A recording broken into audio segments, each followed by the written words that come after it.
الحمد للہ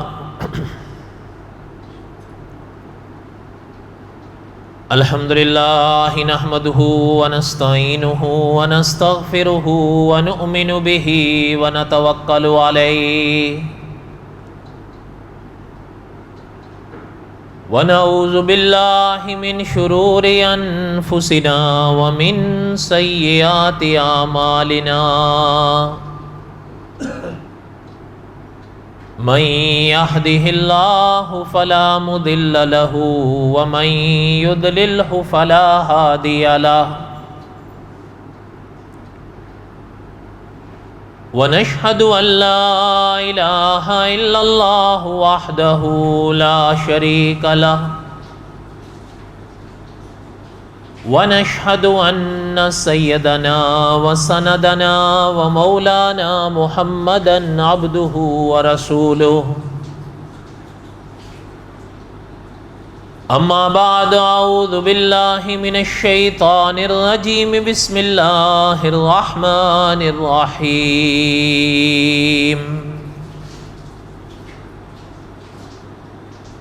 ما كان محمد أبا أحد من رجالكم ولكن رسول الله وخاتم النبيين وكان الله بكل شيء عليما وقال الله تعالى في مقام آخر يا أيها النبي إنا أرسلناك شاهدا ومبشرا ونذيرا وداعيا إلى الله بإذنه وسراجا منيرا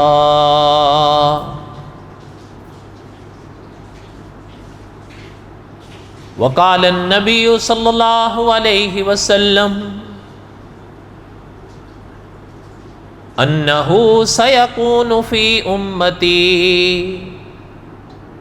كذابون 30 كلهم يزعم أنه نبي وأنا خاتم النبيين لا نبي بعدي وقال النبي صلى الله عليه وسلم أنا آخر الأنبياء وأنتم آخر الأمم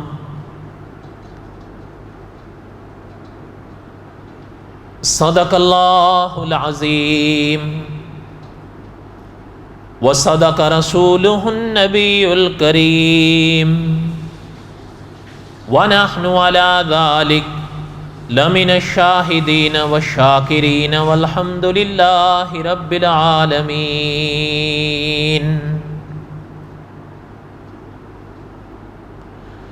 اللهم صل على محمد وعلى آل محمد كما صليت على إبراهيم وعلى آل إبراهيم إنك حميد مجيد اللهم بارك على محمد وعلى آل محمد كما باركت على إبراهيم وعلى آل إبراهيم إنك حميد مجيد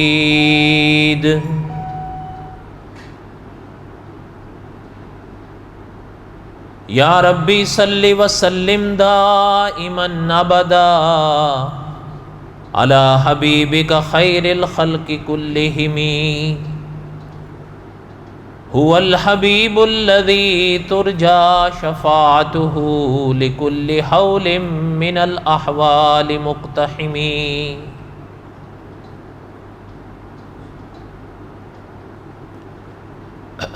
ہمہ قسم کے حمد و ثنا اللہ ذات لم یذل لا یزال کی پاک ذات کے لیے،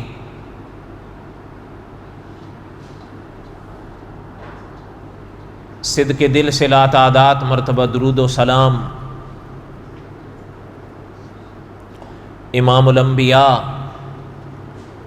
حضرت محمد رسول اللہ صلی اللہ علیہ وسلم کی پاک ذات کے لیے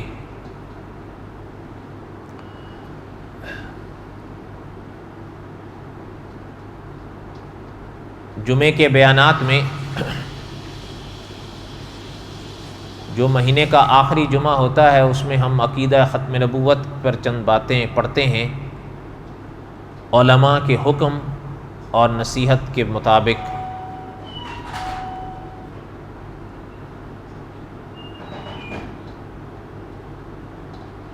چونکہ یہ اس مہینے کا آخری جمعہ ہے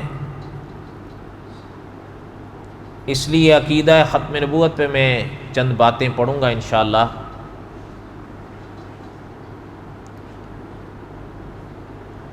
عقیدہ ختم نبوت کی کچھ اور باتیں پڑھنے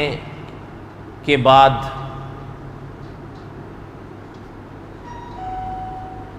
یا کئی باتیں پڑھنے کے بعد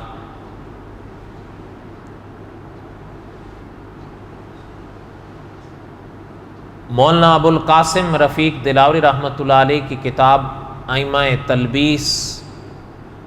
اور اس کی تلخیص ایمان کے ڈاکو، اس کو میں نے دہرانا شروع کیا تھا خلاصے کے طور پر، ظاہر ہے ساری تو نہیں پڑھی جا سکتی، اور میں نے عرض کیا تھا کہ مولانا دلاوری رحمۃ اللہ علیہ نے یہ کتاب آپ صلی اللہ علیہ وسلم کی ایک حدیث پاک ہے جو ابھی بھی میں نے پڑھی ہے، اور علماء نے لکھا ہے کہ وہ حدیث پاک آپ صلی اللہ علیہ وسلم کی ایک پیش گوئی تھی۔ انہ سیکون فی امتی کذابون ثلاثون کلہم یزعم انہ نبی وانا خاتم النبیین لا نبی بعدی۔ اس حدیث میں آپ صلی اللہ علیہ وسلم نے کچھ ایسے لوگوں کا ذکر اور پیش گوئی فرمائی تھی کہ جو حضور کی امت میں آئیں گے اور حضور کی امت میں ہونے کے باوجود نبوت کے دعوے کریں گے۔ آپ صلی اللہ علیہ وسلم نے فرمایا وہ 30 ہوں گے اور وہ کہیں گے کہ ہم اللہ کے نبی ہیں، لیکن آپ صلی اللہ علیہ وسلم نے فرمایا کہ وہ مہا جھوٹے ہوں گے۔ کذاب کا لفظ حضور نے ارشاد فرمایا ہے، جو علماء کا فیصلہ یہ ہے کہ یہ مبالغے کا صیغہ ہے،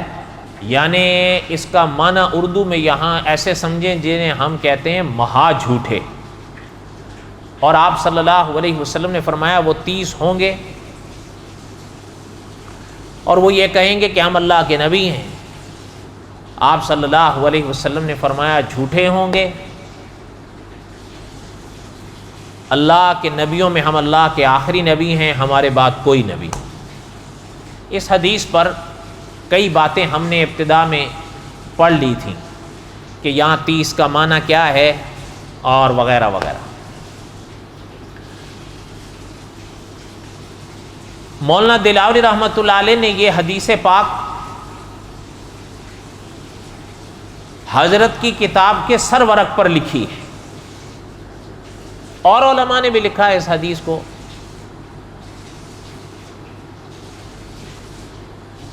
البتہ کمال کیا ہے مولانا ابو القاسم رفیق دلاوری رحمۃ اللہ علیہ نے کہ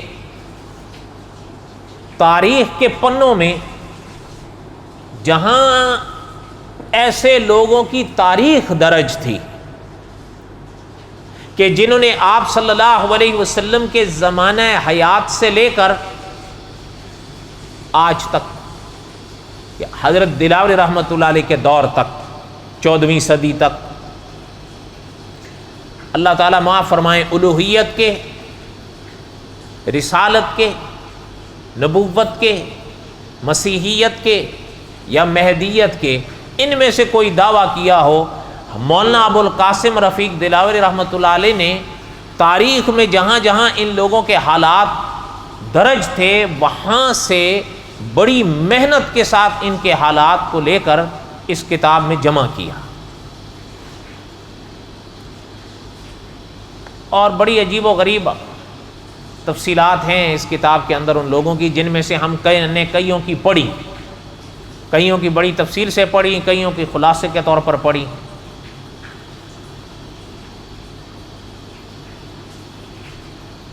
جہاں گزشتہ ماہ جس کے حالات پر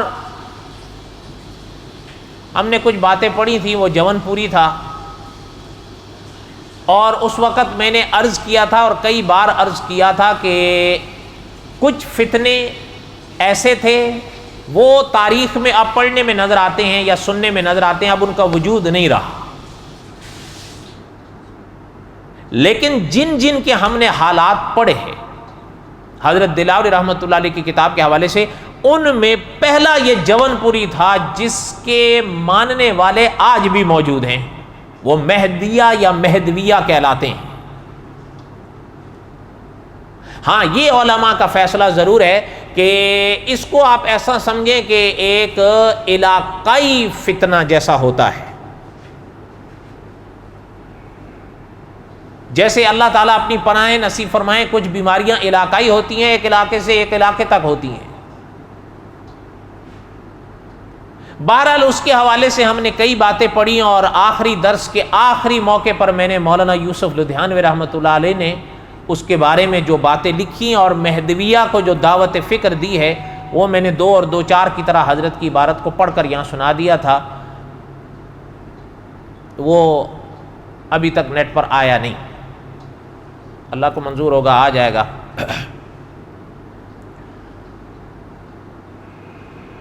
اب اس سے آگے چلتے ہیں۔ جون پوری کے بعد مولانا دلاوری رحمۃ اللہ علیہ نے ایسے لوگوں میں سے جو اپنے وقت کے میں فتنہ بنے اور فتنے بھی بڑے بنے، جون پوری کے بعد جس کا نام لکھا ہے حضرت رحمۃ اللہ علیہ نے،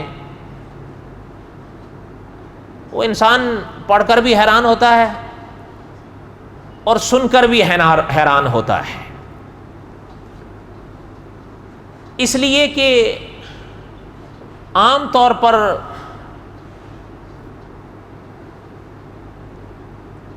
ہمارا ذہن اس جانب جاتا نہیں، لیکن بہرحال حقائق تو نہیں چھپائے جا سکتے۔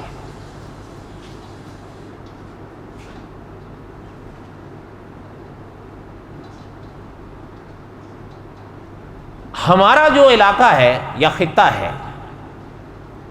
یہ بر صغیر کہلاتا ہے، اور یہ بر صغیر کہلاتا تھا۔ اب اگرچہ اس کی بعض سرحدوں کے نام الگ الگ ہو گئے، لیکن بہرحال یہ ایک بر صغیر تھا اور یہ ایک بر صغیر ہے۔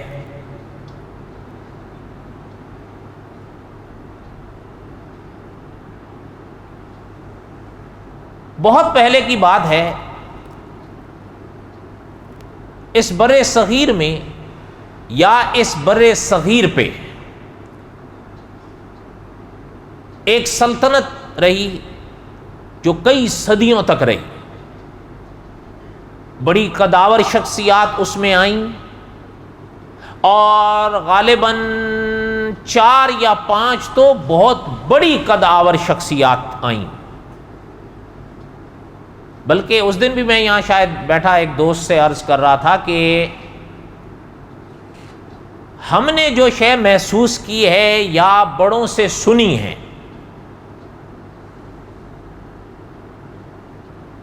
عوام میں یا دوسرے حضرات میں کلام پاک کے حافظ یا حفاظ تو سینکڑوں نظر آئے ہیں، لیکن بادشاہوں میں کلام پاک کا حافظ جہاں تک ہم نے محسوس کیا ہے یا علماء سے سنا ہے کم نظر آئے ہیں۔ البتہ وہ بادشاہ جو قرآن کے حافظ تھے، ان میں ایک بادشاہ اس سلطنت کا تھا جس کی میں بات کرنے جا رہا ہوں۔ ظاہر ہے اس سلطنت کی تاریخ بیان کرنا میرا مقصد نہیں ہے، لیکن کچھ باتیں تو دہرائے بغیر چارہ نہیں۔ پھر وہ بادشاہ ایسے رہے کہ میں اس دن ان دوست سے کہہ رہا تھا کہ کلام پاک کے تو وہ حافظ تھے ہی تھے،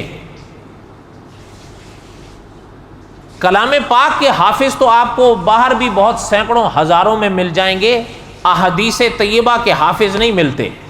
تب بھی نہیں ملتے تھے، اب بھی نہیں ملتے ہیں۔ لیکن ایسی شخصیات جو احادیث طیبہ کے حافظ ہوں،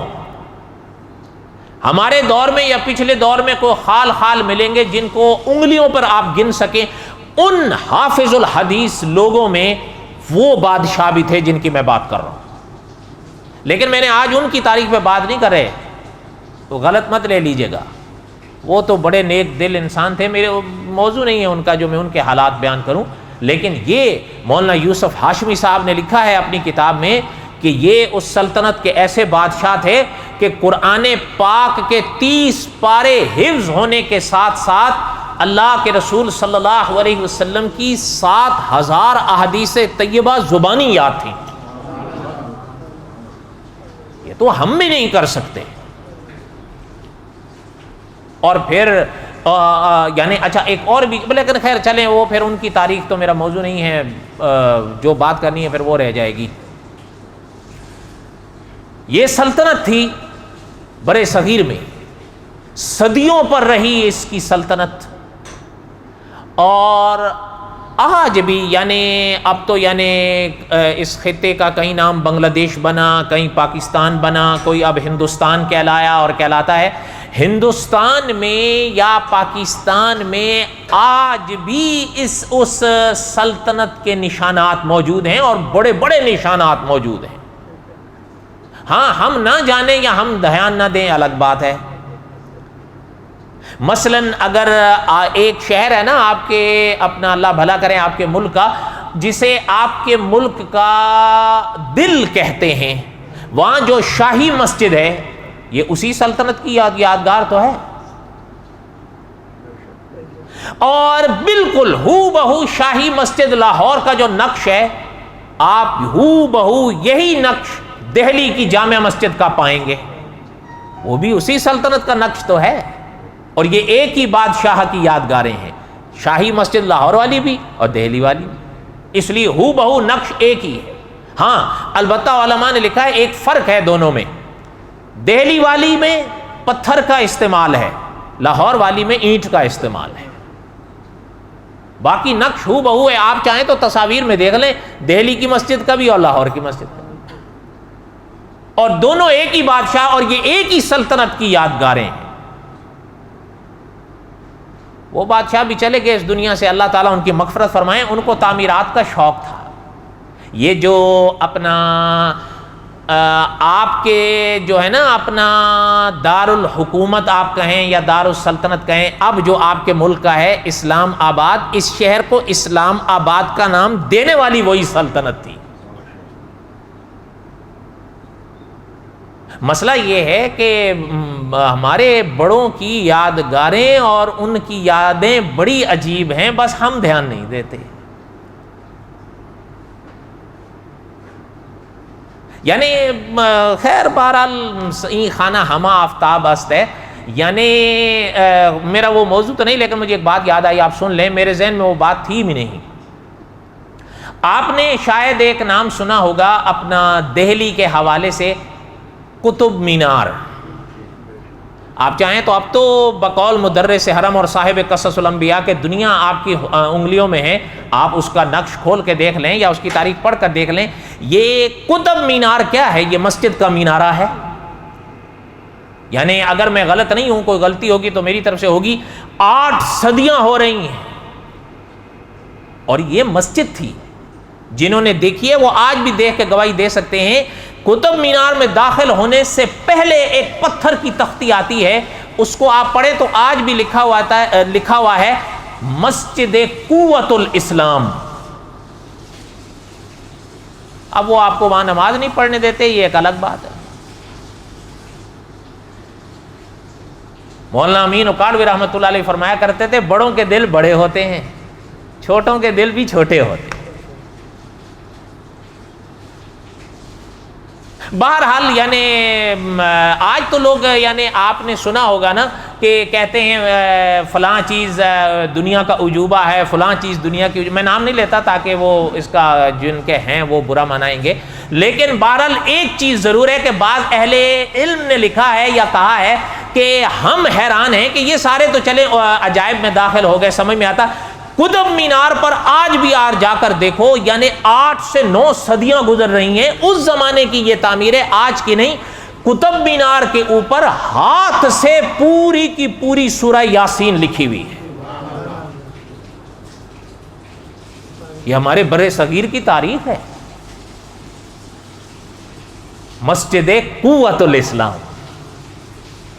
اب وہ نہیں پڑھنے دیتے، دہلی میں ہیں، آج بھی ہے، آپ تو لگائیں نیٹ پہ آپ کو مل جائے گی، ساری تاریخ بھی مل جائے گی۔ اور جنہوں نے وہ بنائی یا بنوائی تھی ان کی قبر آپ کے شہر لاہور میں ہے، ہو سکتا ہے آپ کے علم میں بھی نہ ہو۔ ہم بھی تلاش کرتے کرتے گئے تو ایک جس طرح چھوٹا سا بازار ہوتا ہے نا، چھوٹے سے بازار کے چھوٹے سے یعنی بہت اتنی سڑک ہوگی جیسے یہ مدرسے کے سامنے والی سڑک ہے، ایک طرف ہم تھے دوسری طرف وہ، ہم نے خیر اجازت دی تو انہوں نے دروازہ کھول کر ہمیں دکھایا تو ہم اندر گئے تو وہاں ان کی قبر تھی، چھوٹے سے کمرے کے اندر، آپ دیکھنا چاہیں تو وہ دکھاتے ہیں۔ اچھا میرے ساتھ ایک دوست تھے، وہ بھی عالم ہیں ماشاءاللہ، آج کل یورپ میں ہو جائے، جب ہم باہر نکلے تو مجھے کہنے لگے کہ بڑی پرانی بات ہے یہ، مجھے کہنے لگے کہ یار یعنی بس صدا رہے نام خدا کا، ورنہ ایک دور ہوتا ہوگا کہ جب یہ آتے ہوں گے تو ہٹو بچو کی تھی صدا، اور آج آپ سے کیا کہیں کہ لحد کا بھی پتہ نہیں، دو آدمی ڈھونڈتے رہے نام صدا خدا کا، بادشاہیاں ہمیشہ اسی کی ہیں، بادشاہیاں ہمیشہ اسی کی رہیں گی۔ میں صحیح کہہ رہا ہوں غلط کہہ رہا ہوں؟ بہرحال میں دوسری طرف بھٹک گیا، میں اپنے موضوع پر آؤں، جو عرض کر رہا تھا کہ وہ سلطنت جس کی میں بات کرنے جا رہا تھا، یہ وہ سلطنت تھی جسے بر صغیر میں اور آج بھی مغل سلطنت کے نام سے یاد کیا جاتا ہے۔ اب حکومتیں بدلیں، دور بدلا، تقسیم ہند سے پہلے انگلستان والے تھے اور انگلستان والوں سے پہلے مغلیہ والے۔ مغل سلطنت کے آخری چشم چراغ تھے بہادر شاہ ظفر، ان پر یہ سلسلہ آ کر ختم ہو، صدیوں پر رہی یہ ان کی سلطنت، لیکن پہلے جو تھے وہ اور بات تھی، جو بعد میں آئے وہ کچھ اور بات ہو۔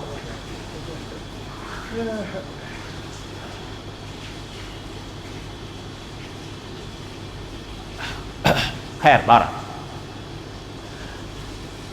مغل سلطنت میں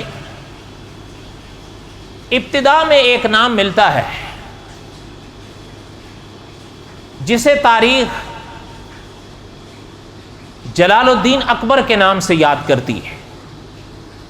اور آج بھی بعض لوگ، میں سب کی بات نہیں کر رہا، بعض لوگ آج بھی اس کو اکبر دی گریٹ کے نام سے یاد کرتے ہیں۔ بہرحال یہ وہ جانے جو لکھتے ہیں، ہاں یہ ہے اس کی سلطنت بہرحال اپنے دور میں آپ کہہ سکتے ہیں، لیکن ہمارے بعض اکابر نے یہ بات لکھی یا فرمائی ہے کہ کہیں نہ کہیں کوئی اور بھی جھلکیاں ہیں اس میں، ہم ان کو چھوڑ کے بات کرتے ہیں، وہ جانے۔ البتہ وہ بات پڑھیں گے جو مولانا دلاوری رحمۃ اللہ علیہ نے لکھی ہے۔ میں نے عرض کیا تھا ابھی کہ حضرت دلاوری رحمۃ اللہ علیہ نے جو یہ کتاب جس کی تلخیص میں پڑھ رہا ہوں، عقیدہ ختم نبوت کے اس باب میں،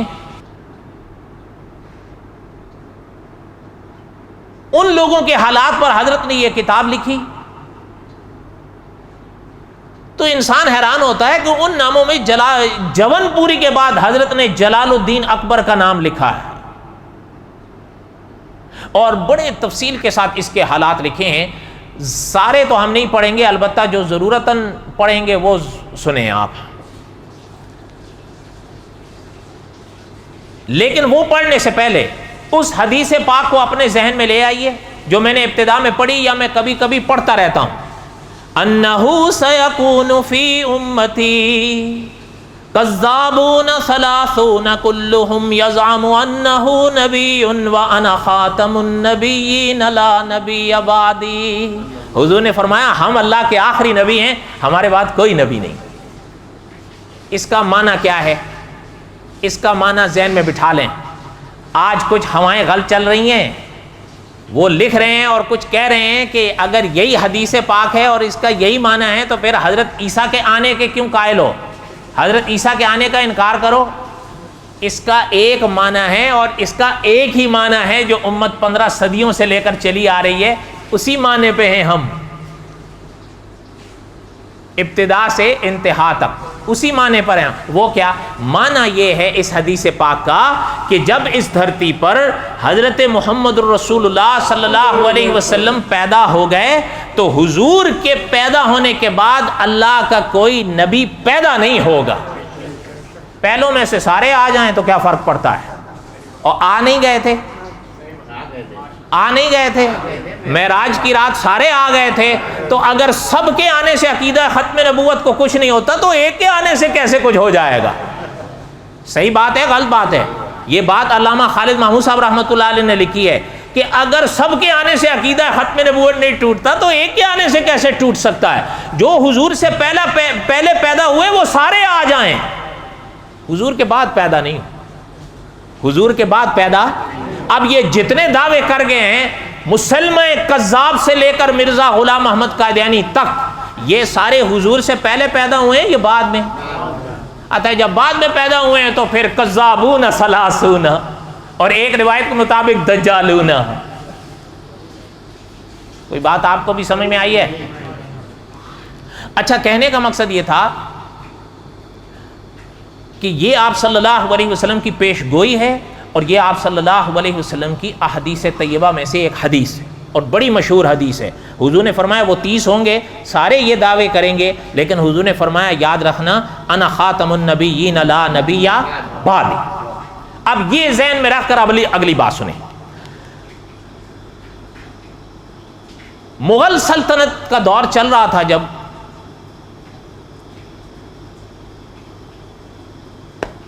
جلال الدین اکبر جب پیدا ہوا، یہ سندھ میں پیدا ہوا تھا،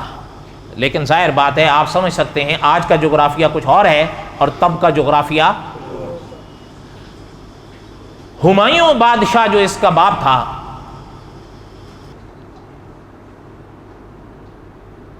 یہ جب فوت ہوئے، ہمایوں بادشاہ کی بات کر رہا ہوں، تو ظاہر بات ہے اکبر ان کا وارث تھا، بیٹا تھا نا. لیکن ہاں ایک بات ہے، مولانا دلاوری رحمۃ اللہ نے لکھا ہے تھا ان پڑھ. یہ جنہوں نے مغل سلطنت کی تاریخ یا اکبر کی تاریخ پڑھی وہ جانتے تھا ان پڑھ. ان پڑھ کیسے رہ گیا اتنے بڑے بادشاہ کا بیٹا؟ وہ بھی ایک تاریخ ہے اور اس پر بھی علماء نے کئی باتیں لکھی ہیں، لیکن بہرحال وہ چھوڑیں، اب وہ ساری تو آپ کو نہیں سنا سکتے نا، پھر مغل سلطنت کے پیچھے سے سنائیں گے تو آپ بھی پریشان ہو جائیں گے. بس خلاصہ سنیں. اور ویسے بھی آپ اتنی باتیں تو یاد رکھیں گے یا یاد رکھیں گے، تو اس لیے آگے چلیں. ظاہر بات ہے کہ ہمایوں کا یہ وارث تھا، باپ کی گدی پر کو بٹھایا گیا، کیونکہ باپ بادشاہ تھا تو باپ کے بعد پھر اکبر وارث بن گیا، بادشاہ بن گیا. لیکن مولانا دلاوری رحمۃ اللہ علیہ یا دوسرے علماء نے لکھا ہے جب کو سلطنت کی تخت پر بٹھایا گیا نا، اس وقت اس کی عمر 15 سال بھی نہیں تھی، لگ بھگ 14 سال کا تھا. بالکل ابتدائی دور ہے نا. اچھا پھر باپ بھی چلا گیا، اور جب اس کی پیدائش ہوئی تو اس وقت بھی باپ کی تربیت اس کو ویسی نہ مل پائی،